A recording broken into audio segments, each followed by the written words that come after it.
La partie info maintenant. Donc la partie info, c'est la partie présentation. Donc c'est le texte libre dans lequel vous allez vous présenter et dans lequel donc le visiteur de votre profil va vous découvrir. Donc découvrir votre personnalité, votre histoire, votre parcours, votre expérience et ce que vous faites concrètement et ce que vous lui proposez. Donc cette partie info, elle doit partager ta personnalité, d'accord? Donc elle doit refléter ta personnalité, elle doit expliquer ce que tu fais, elle doit montrer tes résultats à ton prospect, à ton visiteur, et elle doit également décrire ton offre.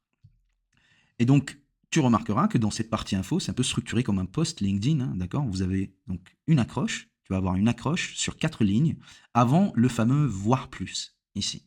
Et donc forcément, pour inciter la personne, le visiteur, à cliquer sur voir plus, c'est un peu comme un post, il faudrait une accroche qui l'incite à cliquer sur le voir plus. On va voir quelques exemples ensemble. Donc, on va voir l'accroche tout de suite.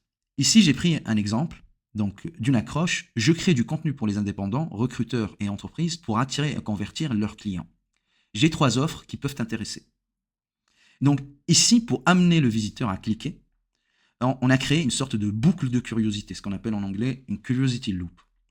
Donc ici, l'internaute n'a pas toutes les informations, donc forcément, je lui annonce que j'ai 3 offres qui peuvent l'intéresser. Donc, on a une information qui est incomplète, et donc la partie manquante, elle est importante pour le lecteur. Donc, il a envie de découvrir quelles sont ces 3 offres qui peuvent l'intéresser, et donc il est vraiment susceptible de cliquer sur le voir plus. Un autre exemple. Donc, ici, une accroche qui est structurée objectif cible plus comment. D'accord? Donc, ici, vous avez, après 7 millions d'impressions et des dizaines de posts viraux, j'ai compris une chose, la viralité n'est pas le fruit du hasard. Donc, l'objectif du client, c'est 7 millions d'impressions. Donc, le client, ici, on est certainement dans le cadre de quelqu'un qui écrit les posts LinkedIn des CIO, des dirigeants, des chefs d'entreprise. Et donc, qui veut montrer que faire un post viral n'est pas dû au hasard. Donc, objectif du client qui visite son profil, c'est un client qui souhaite faire des impressions, donc 7 millions d'impressions. Comment la viralité n'est pas le fruit du hasard. Et donc, la curiosity loop, c'est comment, la méthode. Et donc, l'internaute, le visiteur, est intrigué par le how, la méthode, comment, et donc il est fortement curieux de cliquer sur le voir plus pour découvrir la suite de la présentation. Donc, une autre structure. Tout à l'heure, on a vu donc, je reviens, donc on a la structure accroche, objectif cible, plus comment. Ici, on va avoir objectif cible, plus comment, plus une liste. Donc, c'est en anglais. Hein. There are only 2 ways to get paying clients. 1, reach out to them. 2, get them to reach out to you. Donc, il y a 2 manières d'avoir des clients payants. Premièrement, les contacter, reach out to them, get them to reach out to you. Donc, les pousser à les contacter, les inciter à vous contacter. D'accord? Et donc, ici, on a une liste, on veut en voir plus. Hein? Ici, on aurait même pu mettre un troisième pour qu'il soit caché, pour qu'on voit pas toutes les propositions. En fait. Parce que là, ici, je vois toutes les propositions. J'ai 3 lignes, je vois toutes les propositions. J'aurais pu en laisser une qui se voit pas, en fait. Hein, qu'il faut cliquer sur le voir plus pour voir la troisième. Donc voilà, mais ça c'est la structure que j'ai sur ma présentation. Hein. Donc vous irez jeter un coup d'œil sur ma présentation. Je vais la réécrire, mais si ma mémoire est bonne, c'est comme ça qu'elle est structurée. Vous avez une accroche et après vous avez une liste. Donc l'objectif du client, c'est get paying client, donc avoir des clients payants. Comment les contacter ou les inciter à vous contacter. Donc c'est assez trivial hein, comme approche. Et la curiosity loop, c'est comment faire pour réaliser les points 1 et 2. Donc là, moi je vais aller plus loin et je vais lire le reste de la présentation, le reste de la partie info. Un autre exemple, celle-ci est très intéressante. Donc c'est une accroche qui a une structure storytelling plus suspense cliffhanger. Cliffhanger, c'est, vous savez, quand vous avez à la fin d'un épisode, d'une série, etc., un suspense haletant, où on n'en peut plus, on a vraiment envie de voir l'épisode d'après, c'est ce qu'on appelle le cliffhanger. Et donc ici, c'est la présentation de Justin Welsh, je crois, Donc, je vous mettrai le lien. C'est Justin Welch, je pense. Oui, c'est ça, c'est Justin Welch. Donc, lui, il a la même présentation depuis des années. Donc, je le trouve vraiment très pertinent. Donc, sa présentation, Over the last decade, I helped build 50 million plus ARR companies and raise over 300 million in venture capital. Then, in 2019, I burned it out. Donc, durant la dernière décennie, j'ai aidé 2 entreprises qui font plus de 50 millions de dollars de récurrents et à lever plus de 300 millions de lever plus de 300 millions, quoi. Then in 2019, I burned it out. Ensuite, en 2019, j'ai fait un burn-out. Donc ici, le storytelling, c'est over the last decade, commencer par un marqueur de temporalité, d'accord? Et à côté, vous avez le suspense, donc le cliffhanger, I burned out. Donc, j'ai vécu un burn-out.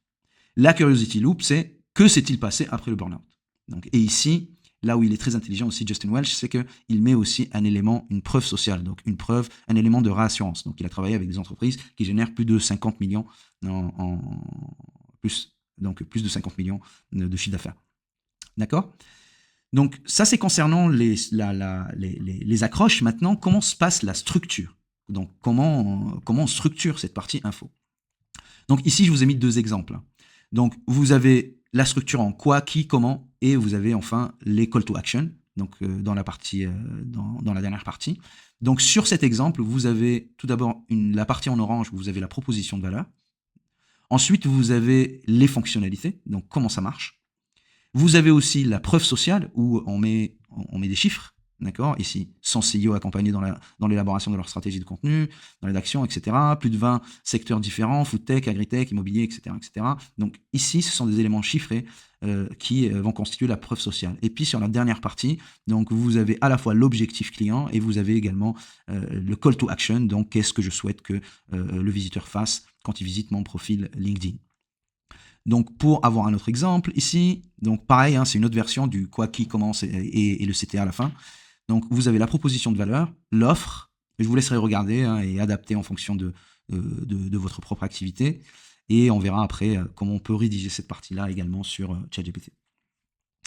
Donc, voilà, la preuve sociale. La partie, donc ici, information additionnelle, où là, la personne parle de ce qu'elle a fait, etc. Sa formation, c'est aussi pour asseoir sa crédibilité, sa légitimité. Et puis, enfin, vous avez la partie call to action. Donc, comment concrètement on peut rédiger cette partie info avec ChatGPT? On va faire exactement la même chose que ce qu'on a fait avec la strapline et la tagline, et on va tout de suite sur ChatGPT. Donc, moi, j'ai déjà avancé sur le même chat, donc toujours à la suite, je lui ai écrit, donc je vous mets le prompt également en dessous de la vidéo. Agis comme un content marketing expert. Je veux optimiser mon profil LinkedIn. Je suis Céline et je suis biographe et écrivaine pour chef d'entreprise et dirigeant d'entreprise. Je dois rédiger un texte libre qui représentera la partie info de mon profil LinkedIn. Il est composé de 2 lignes comme accroche. Elles doivent capter l'attention et donner envie de lire la suite. Tu dois créer une curiosity loop avec un paradoxe ou une statistique étonnante et relative au secteur d'activité et cohérente avec la stratégie. Ou un fait marquant relatif à la marque et ce que recherche la cible est cohérente avec la stratégie. Propose 5 versions de ce texte libre, paradoxe, strat surprenante, opinion forte, feature benefit, objectif client sans douleur. Puis écris un texte de moins de 150 mots, qui cherche à informer et convaincre la cible selon la stratégie, suivant un framework de copywriting adapté, soit AIDA, PASS, storytelling, etc. Termine le texte par un call to action pertinent pour la cible selon stratégie. Le texte de 150 mots doit être construit comme ça, écrit des phrases de moins de 20 mots, alterne des paragraphes d'une phrase, puis de 3 phrases. À chaque paragraphe d'une phrase, ouvre une curiosity loop, puis développe ton idée en 3 phrases de moins de 20 mots. Adopte un temps adapté à la stratégie décidée. Écris comme si tu parlais naturellement à une personne. D'accord? Donc je vous mettrai le prompt également à copier-coller juste en dessous de la vidéo. Donc, il me répond, d'accord Céline, voici 5 versions de l'accroche pour la partie info de votre profil LinkedIn, suivi d'un texte de 150 mots conçu selon le framework AIDA, Attention, Interest, Desire, Action. Donc, AIDA, c'est une méthode de copywriting. Hein, donc, attention, intérêt, désir et action. Ok? Donc, les accroches. Donc, ici, il m'a mis une accroche, paradoxe. Dans un monde où chacun parle, ceux qui ont un livre sont écoutés. Êtes-vous prêt à faire entendre votre voix? C'est pas mal.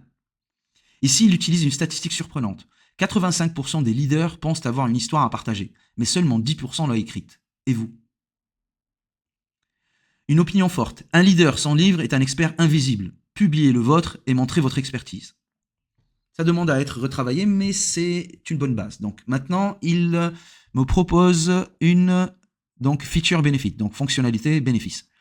Un livre transforme votre expertise en autorité palpable. Devenez une voix qui compte dans votre industrie. Donc ensuite, bon, ça c'est pas terrible. Objectif client sans douleur. Donc imaginez partager votre vision sans jamais parler à un journaliste. Un livre peut le faire pour vous. Donc ça, c'est concernant les accroches. Donc ça reste à retravailler, mais sincèrement, ça peut être une très très bonne base pour quelqu'un qui sait pas du tout comment commencer à rédiger sa partie info. Ensuite, il va me proposer le texte. Donc ici, pour capturer l'attention, votre histoire mérite plus qu'un murmure dans la foule. C'est joliment dit. Donc développer l'intérêt. Chaque leader possède une histoire unique qui peut inspirer, motiver et influencer. La vôtre est-elle connue? Transformez votre parcours en livre, renforce votre crédibilité et élargit votre impact. Cela vous positionne comme une autorité incontestée dans votre domaine. Donc, suscitez le désir. Un livre est plus qu'un outil de communication, c'est un héritage qui transmet vos valeurs, votre vision et vos succès. Laissez votre marque dans l'histoire de votre secteur. Ne laissez pas votre héritage au hasard. Et l'action, est-il temps de mettre votre histoire en lumière? Contactez-moi. Ensemble, transformons votre expérience en un livre qui parle de vous. C'est vraiment une très très bonne base. Après, vous pourrez, plus vous allez apporter d'informations à ChatGPT, plus vous allez lui demander de réécrire selon voilà votre objectif, vos envies, votre style d'écriture, etc. Lui va s'adapter et va enrichir voilà ces propositions-là avec vos propres souhaits. Voilà. Je vous remercie et on se retrouve sur la dernière partie où on va parler des call to action à la fois sur la partie Hero Zone, donc en haut du profil, à côté de votre nom, et également sur la partie sélection en bas de votre profil.